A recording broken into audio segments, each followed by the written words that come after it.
Brian used to send out that information, but I think he set it up so that, and Brian, if you're watching this, correct me if I'm wrong, but there's a way that you plug in all the teachers with email addresses.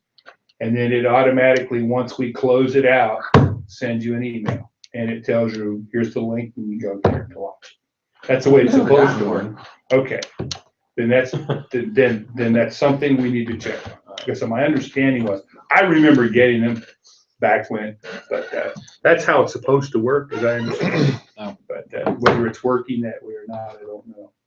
So we'll need to follow up on that. To begin with, I want to draw your attention to the three objectives of this lesson. And I did not, when I was, the way this is working, the pastor writes it, he shoots it over to me, I proof it. I raise questions sometimes. He may have incomplete sentences. What did you mean by this? Or I'm not sure where this is going. Or a lot of times it's just, punctuation or misspelled words or grammar, or different things like that, which are small. But I'm also very cognizant of the fact that we have objectives. And I'm looking, and I didn't do as good a job of this, looking as I go through the lesson for the discussion of that objective. So where is that objective addressed? And in other words, is this really a good objective for this material? Is that really what we're trying to get across? I think what you'll find is that the first two bullets here, he does an effective job in here of covering those to the point that that's really what you're going to be talking about. The third one, now that I'm looking at it, and once I started going through the materials a second time in preparation for tonight, I said, he really doesn't talk about that. What he does on page 4, under Jerusalem Council, he has two discussion questions. And those two discussion questions touch that objective. No notes, no here's what you say in response to, but if you look at those two questions and you look at the keywords, legalism and racism, okay, you can see that these would be really good discussions. Think about the situation, think about what was going on, and in reality there was racism, in reality there was legalism. It was a very real thing then, there, at that time, in that situation that was prompting all this. We think about it typically when we hear racism, especially, we think about it in today's terms, in our culture in particular. But here it is, very plain, Jew versus Gentile in this day and time, even though they're both Christians, So my thought was, although I don't know that that's a strong objective, if I were going to use this, I don't know, but what I might even, if I was thinking about it, and again, you feel comfortable with it, but knowing how you teach, if I go back to last week's lesson, we laid the groundwork for the fact that one of the main points of discussion here is this whole issue of Christian liberty or Christian freedom and legalism and all that. You could easily begin this by reviewing last week. Yeah. Here's what we talked about. Mm-hmm. And then asking these questions up front. So in what way, or how did that, word it any way you want, just as a way of transitioning from last week to this week. Just a thought. You're not tied into that, but my point in bringing that up is this: if I want to focus anywhere, and if I miss this particular bullet point, if I miss this particular objective, I don't think it's going to detract from the main objectives of this particular lesson. This lesson is a continuation of the first lesson. It is a supplemental piece. It answers the key question of when. When was the book written? And it raises, and when I was doing some reading on this prior to the pastor starting to write on it, this was big. I mean, so when did he write this? Was it before or after the Jerusalem Council? That's the operative question. Mm-hmm. So he spends time here, first of all, pointing out, was it to the North Galatians or the Southern Galatians that he was writing this? Was it to a larger group or the specific group of churches that he established in the southern part of Galatia? Okay. And he argues from the latter. So if you look at all these bullet points on page 2, they're basically reiterating or establishing that it was written to these southern churches, the churches he established, and it was written before the Jerusalem Council. Okay, and he does on page 3 a table that kind of gives you the parallel between the story in the book of Acts and the parallel to the book of Galatians. So again, all of this is to establish a very important point, which is the point of the second bullet. Okay, the circumstances. Because what we're saying here is it wasn't just a one-time instance that brought about the Jerusalem Council, but there was this ongoing problem that had existed and was continuing to exist. It had now permeated the church of Galatia. Paul was writing to them, and I think the strongest argument for why this is before the Jerusalem Council was second bullet point here. The reason is why it is unlikely that Paul was writing before is that it's inconceivable that he would not have referenced or talked about the Jerusalem Council. I mean, if it had come after, he would have alluded to that. He would have said, we talked about this. Right. It was decided, and here it is. Well, the way he sets up his arguments are always, here's the facts. Right? Yes. And here's what we were discussing. I think it's interesting, though, on this, that it talks about the way it's referred to is that this was before the Jerusalem Council. Well, yeah, but I think this whole thing with Galatia prompted the Jerusalem Council.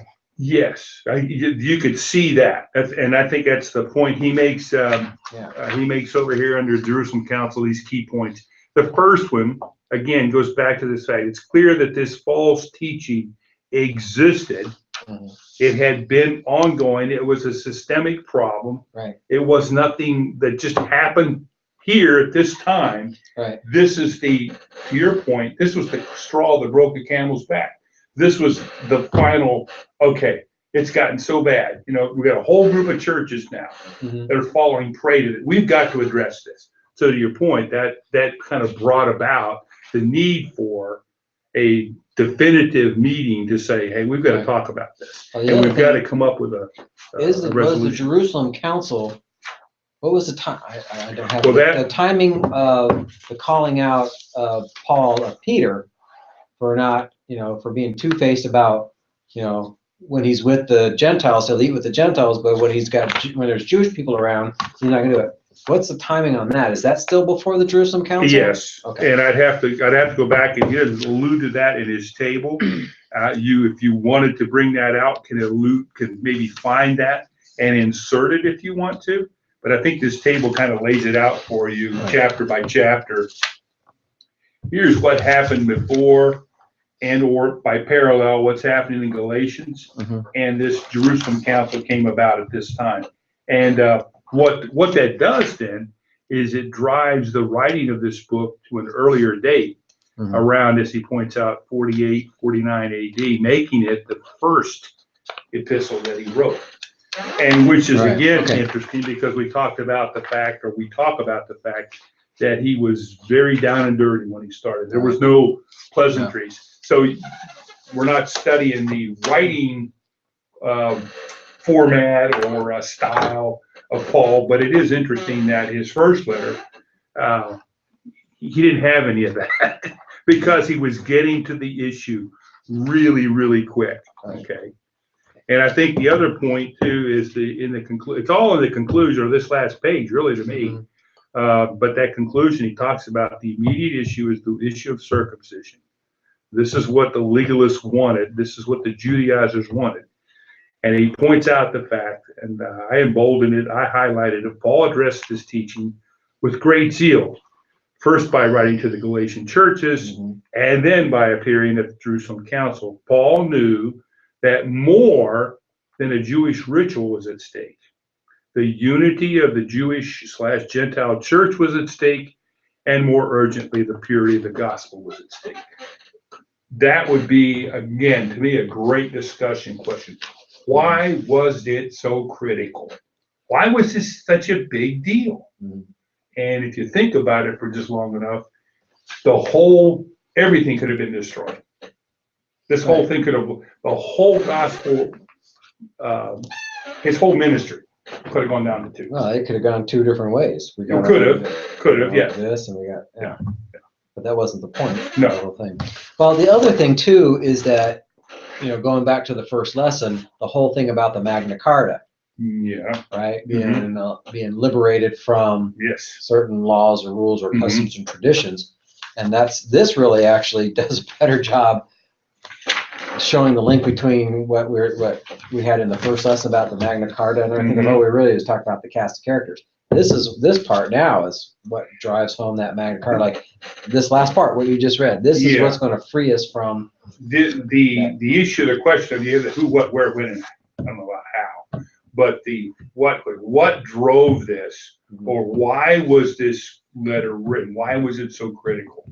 So that's really the question that permeates both the lessons. It ties everything together. Oh, yeah. It's the issue of legalism versus Christian liberty. Right. Right. And so that's the overarching issue here, and which drove first the writing and then the Jerusalem Council, the meeting there. Right.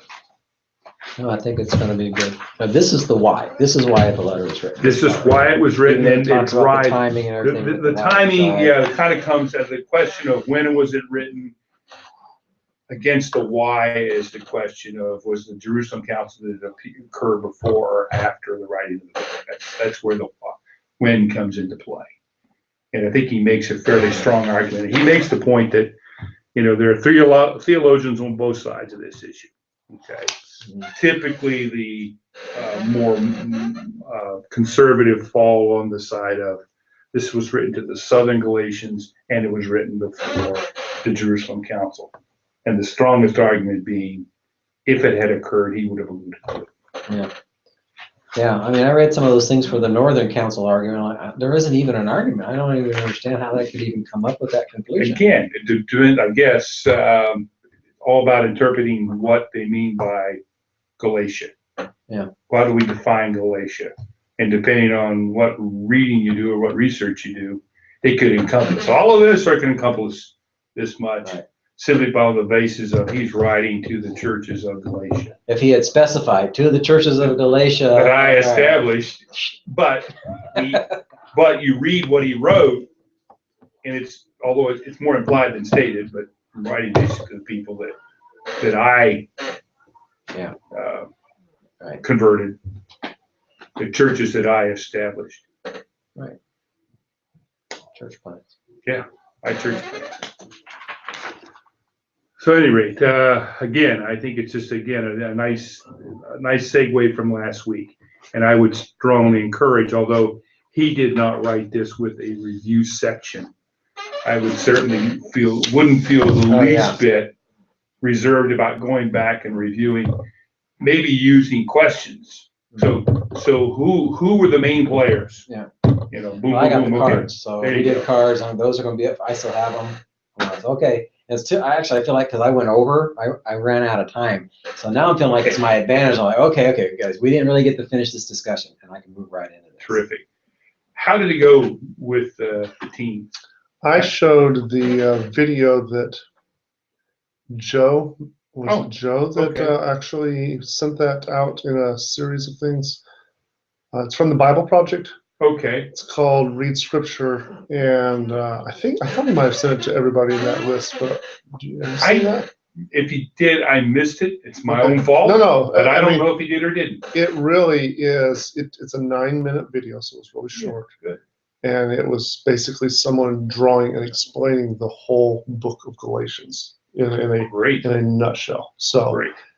So we use terms like the Torah. Mm-hmm. So afterwards, after the video, I said, now, what is the Torah? Yeah, okay.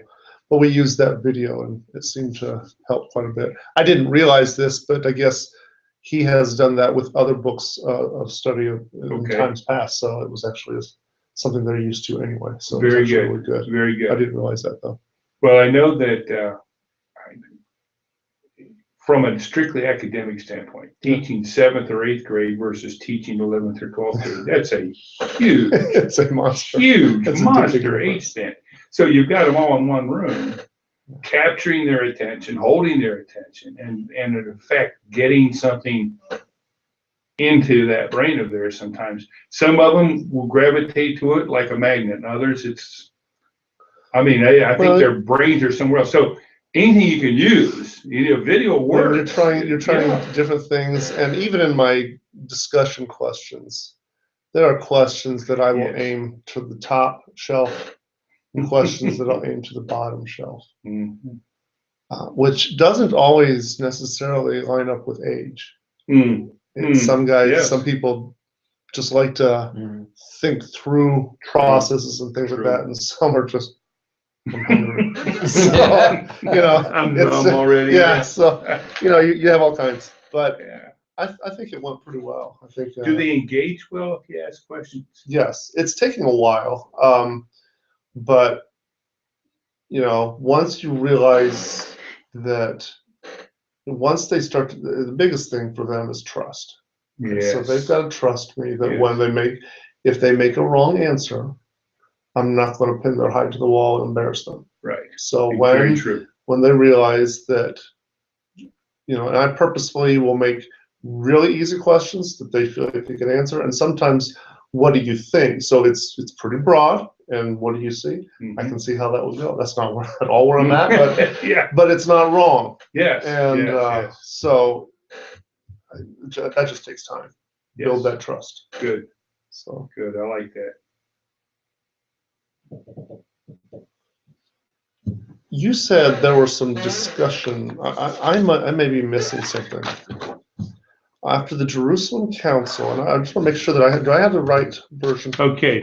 Is there you have the right version. It looks like maybe you printed off. Wow.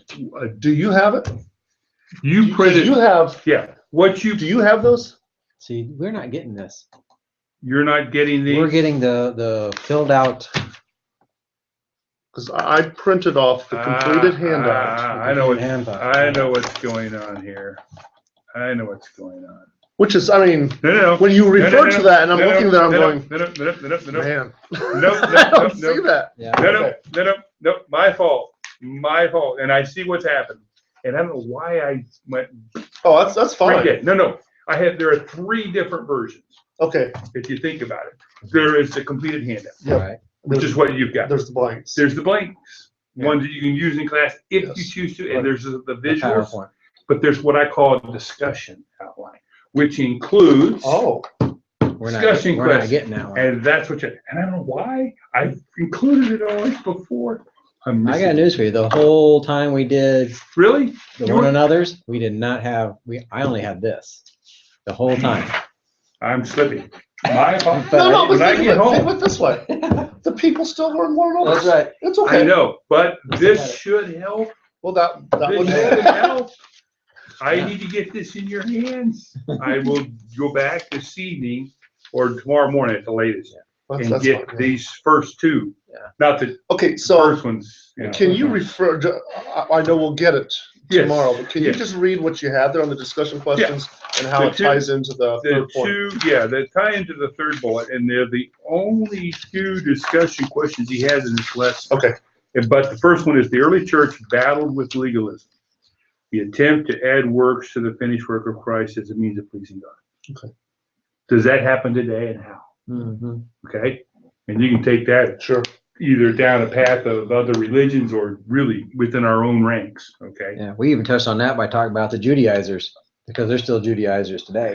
In a sense, yes. Maybe circumcision's not the issue. No, circumcision, but it's the whole. But adding to. Yeah. Right. Got into an interesting discussion one time at work. Friend of mine, good friend. You can get to a point where you have conversations and things just kind of naturally live themselves. He was Catholic. So it got into this whole discussion about works.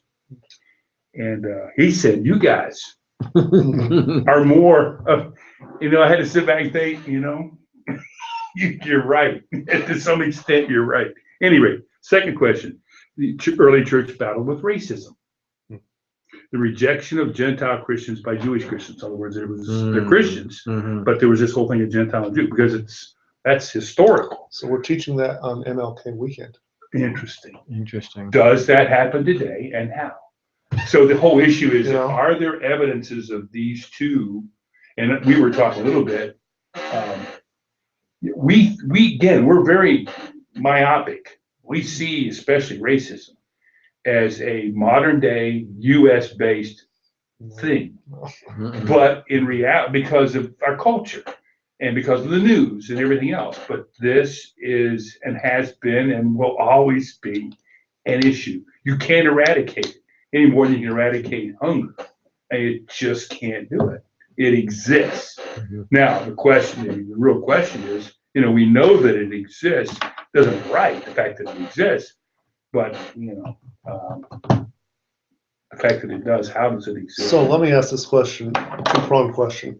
What is the systemic root of the problem of legalism? What does that boil down to?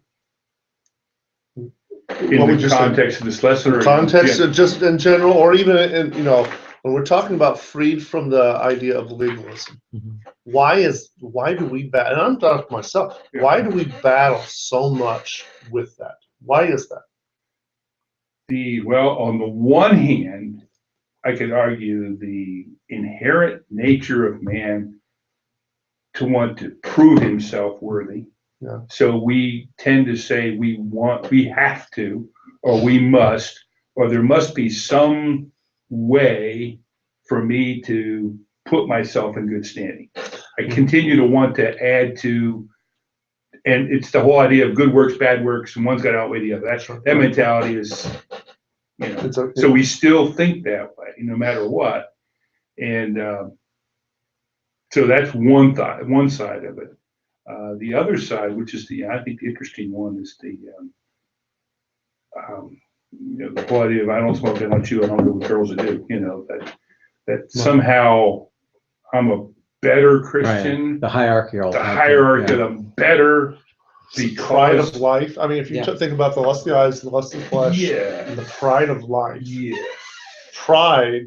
Yes. Well, when you talk about legalism, and really when you talk about racism, systemically, it goes back to a pride thing. No, well, it's the thought that there's somebody who's better than somebody else, and that somebody is me. Right. Well, again, we compare ourselves among ourselves. Yes. Right. We tend to look at ourselves, and I think the other thing, and I've learned this over time.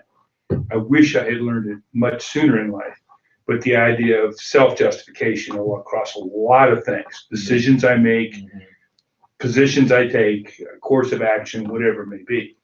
And I can rationalize and justify it to a certain extent and be blind to the fact, to your point about being proudful.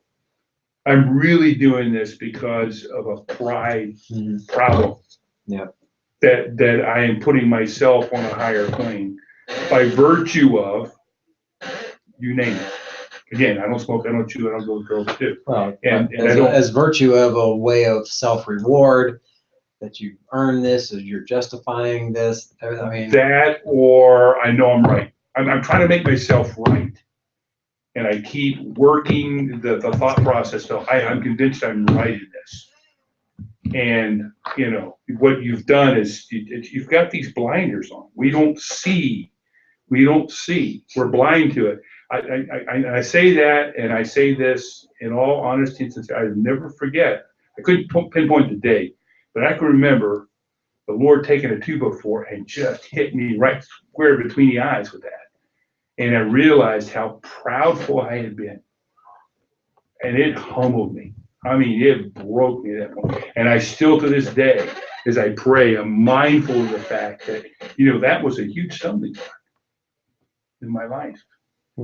I don't want to go there again. I don't want that to be an issue. But it has its way. Once it's there, once it's got its roots, it's something you're going to, David talked about things that he battled throughout life. You continue to battle with it. And so I have to be mindful of it every day when I pray. Lord, help me today in this situation, whatever it is. So I don't want to go down that path, but it's easy. It's easy to look at something and in the rational mindset, figure out, okay, I'm right. I know I'm right, and justify what I'm doing. And it really comes back to you're putting yourself up. It could. My point, yes, you got to be careful with this. Yeah. If I bring this up, if I'm going to touch on this, I'm going to make this a point of discussion. So I say, of all three bullets, that in this lesson, I think is the least, although it touches on this idea. No. Although I would argue that ultimately, a page of North or South Galatia, to my hear you. audience, Wouldn't argue with this. especially in light of the fact that in the first sentence of the second paragraph, he says, actually, the main thrust of the book is still a thrust no matter if it's North or South. So Great. in a certain sense, Yeah. if I'm going to spend my time, Right. you know, I'm going What's to the allocate my significance of that? time, Right, right. Wouldn't. at the end of the day, I mean, all of us, I mean, how does anybody self-identify as I am a racist? I am a legalist. Well, nobody likes No. to. Nobody. No. Everybody else is, but nobody self-identifies with that. Mhm. And yet, Paul writes a letter to these people for the express purpose. If you go to the Yeah. what was that? That Paul knew that more than a Jewish ritual was at stake. That was, I mean, this is such a big deal. That was the surface. That's That was surface. the straw that broke the camel's back. That was the thing that was out there. The whole issue behind that, like he makes under this bullet point here, is these are problems that were existing, and they just kept escalating. It was systemic. It was going, and it was rolling and rolling and rolling, and it was reaching mega proportions. And I would say, if you ask the people in your class, do you consider yourself to be a legalist? Do you consider to be a racist? Because when you say Galatians frees us from the bottom of legalism, oh, that's great. That's wonderful. I hope he listens, because man, this will really help him. And There you go. and in a certain That's the sense, pride, you have yeah. to drive it. No, this is good for you, and this is good for me. This is not good for them, though that might be, but this is inherently good for me. I need this because my sinful, prideful heart is constantly looking at ways of justifying how I'm better than you, and how I'm better than you, and how I'm maybe not as good as you, but I'm certainly better than him. You know, we're constantly comparing ourselves, and the purity of the gospel, it was at stake, and the unity factor of, Yes. you know, he fights that with the Corinthian believers. You know, I'm of Apollos, so you know, I'm of Paul. Well, I'm of Cephas. You know, forget that. It's not about that. It's about something completely different than that. But he knows, having founded this church, if we go South Galatia, he knows this is and it irritated. I mean, you reached 1:6. It's like, I am astonished. Come on, guys. So it's real easy, I think, in the book of Galatians to, at least at the front part, maybe not at the back part, but in the front part, say, I don't struggle with circumcision. You know, that's not an issue on my part. I'm not a legalist. I mean, I don't want to believe works I don't think that's true. I mean, if you asked our people in our Sunday school classes, do you think you're adding something to your faith? No. So there has to be why am I even studying this? Well, there's the whole argument of baptism. Sure there is. Sure. You know, the understanding of that. Well, the real issue for us in our sphere is the addendums of, you know, dress and so you cut your hair. And that's right. All these so other things. Now that really marks whether you were truly saved in some people's minds. Sure, absolutely. And so when you start wide, and you think, oh, that's not it. Well, okay, let's narrow. Oh. What about, and great music, what if music? Oh, absolutely. Oh, man. I mean, you know, that really divides people. Oh, it divides people. And it really does. And, you know, it's really, this is actually more relevant than actually we really care to admit. So that's the third objective is turning out to be maybe that's where I want to focus. Well, you certainly, I certainly want to talk about the date, and I certainly want to give historical. I don't. Please understand. I'm not saying that's but irrelevant. really good points. There's two sides to this, and I was noticing that as I was going through both these lessons. They're more. I don't want to say the word academic. Don't get me wrong on that. It's more of a knowledge-based approach. Yes. application and or practical, take this home and do something with it. Not so much yet. I think will be more so as we get deeper into the study of the book itself, but it's there. Mhm. To your point, that's the real issue. That's the real, if I'm gonna take the issue of justification by faith, legalism, and to some extent racism, that's a very real issue. Strip away what was happening in Galatia, it still exists today. And to your point, we need to deal with it and so forth. So it's you make an excellent point. Obama, in his speech last night, he even admitted, and I don't want to put words in his mouth, but correct me if I'm wrong, but something to the effect of, it didn't work. We're still racist. Now, you can agree, you can disagree, but it was like I failed in a certain sense in this. The issue he needs to see that the world doesn't see is that it can't be fixed by man. That's the key. It can't be fixed It by can't man. be fixed. You can legislate all you want. Right. You're not going to fix it. What's going to fix it? The gospel. It's the same thing I ran into at work. The gospel. The work at work was always about diversity, and then diversity became inclusion. Mhm. So we wanted, and they were trying to legislate stuff, just like zero tolerance. I'm all for it. I understand it. Sure. I support it. We can't have people running around bashing one another verbally and otherwise. Right. But you're not going to fix this by just putting down rules. As long as you have human beings. Yeah. Yeah. Yeah. So, and to your point, the reality is everybody is biased and prejudiced to some extent on some issue. Even the liberals who say that we're very tolerant. Yeah, No, and certainly I'm not going to go with No. my teenagers. I'm not No. headed down a road necessarily political, but No. I will say that is actually very relevant to my would age group agree. that I'm teaching. I would More so than I think we would care to admit. How do we handle this? Mm. And Good point. And I think discussion like this is very good because you brought out where I thought at first the essence of this lesson was focused on the first two objectives. But to your point, and the you real would be critical correct in lesson, the sense of the amount lesson of data. itself, the data, Yeah. what we've written here, and what we're trying to communicate. But at some point, the real essence of the lesson, and both these lessons, the main point, the main crisis, the point we brought out from last week, ties in well with the conclusion. This is what it's really all about.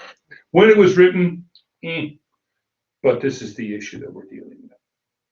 I like the fact of when it's written and to point them back to Acts especially since Pastor Chris we preached to the book of Acts over the course of many months, and so there is a tie that, quite frankly, sometimes you think people get it. They don't necessarily tie it to this was current events. Take a look at what's happening here, so you can understand why he's writing what he's writing.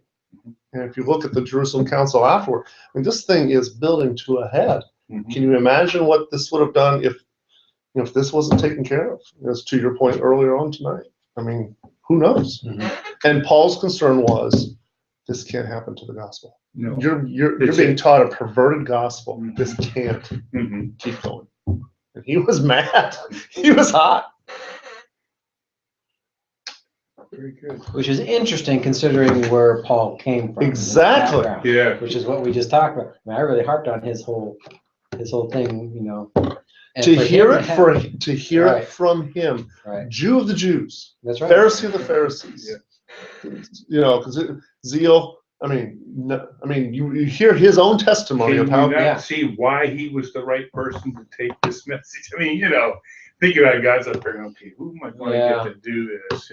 Right. I want that guy. The angels. Are Okay, you God, are sure? I don't think God. Are you sure? So, yeah. Well, good lesson. It is, and again, the discussion we're having, if you can get that kind of fire, it can be really, really good. Really good. All right. Any other comments, thoughts? I think we've kind of exhausted thinking on this. So the next lesson Yes. does not start in the beginning of chapter 1. Is that No, correct? that's right. He kind of flipped the two thoughts because one talks about he defends his apostleship and the other defends his gospel. And this gospel and apostleship is the order in the text of chapter 1. So he So what starts. he's done is he's taken those two thoughts and inverted them. And Okay. he says, I want to start with the defense of his apostleship and then get to his defense of the gospel. And so you're basically going to look at verses, I think it's So 13 13? and 24. Yeah, I was trying to look at. I think it is. Yeah. And then you'll come back and you'll look at I think it's verses 6 through 12, where he defends the gospel in the 4th lesson. So he does invert them. So I mean, he defends his Judaism. Yeah. I was advancing in Judaism beyond many of my own age among my people. So extremely zealous was I for the traditions of my fathers. So if anybody would be arguing for, Yeah. it would be me.